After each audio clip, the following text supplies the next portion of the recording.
After a chilly start this morning where you needed your jacket, you really don't need it this afternoon. We continue to warm up. We started the day around the 40s, some areas in the low 50s, but now we're pretty much in the 70s with 73 degrees right now in Rio Grande City. Now, Rio Grande City has a lighter wind than the rest of the valley, on average at about 7 miles per hour. A good amount of sunshine, feels like 73. Because of that continued lower humidity. So it actually feels pretty nice out. The readings across the rest of the valley reflect a little bit warmer the farther east you go, with 77 in McAllen right now, 76 in Weslaco, 77 in Raymondville as well as Brownsville, and 76 closer to the coastline.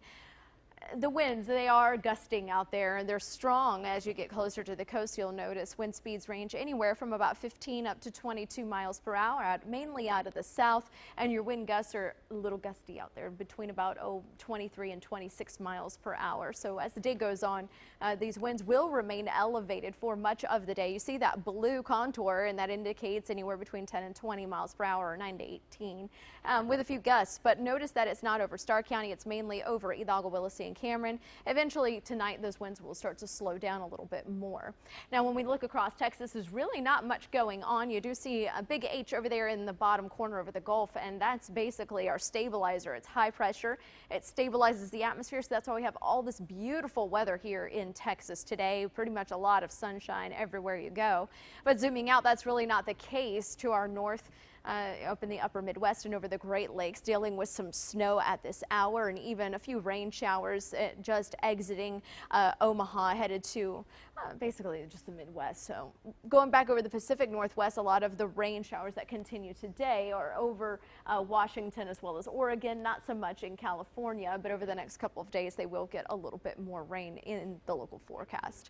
Looking at future track back here at home, you'll notice that we're in the 70s while the rest of the state pretty much in the mid 70s or even the upper 60s this afternoon.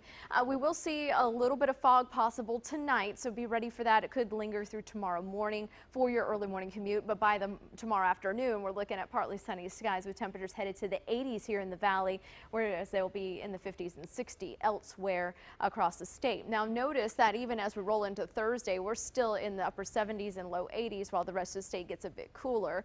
We're not going to be impacted by a cold front, but there will be one getting close enough that it'll draw in that moisture, and so we're going to continue to warm up. And you're also going to notice that as each day goes on, it's going to start to feel a little bit more muggy outside.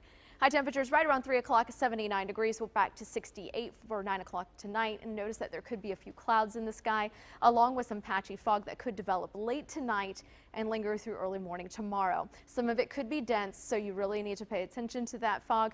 It could get thick very quickly, and then it'll fade away. And again, that could impact your morning commute, so you may want to plan on giving yourself a little bit of extra drive time. 61 is your overnight low. Here's your first 7-day forecast. We're back to the mid 80s tomorrow, so here we go. 85 to 84 on Thursday. Notice we call it a mainly dry day, and that's because we have about a 5% chance or less of anything falling. So maybe a few sprinkles Friday, Saturday, and probably on Saturday too.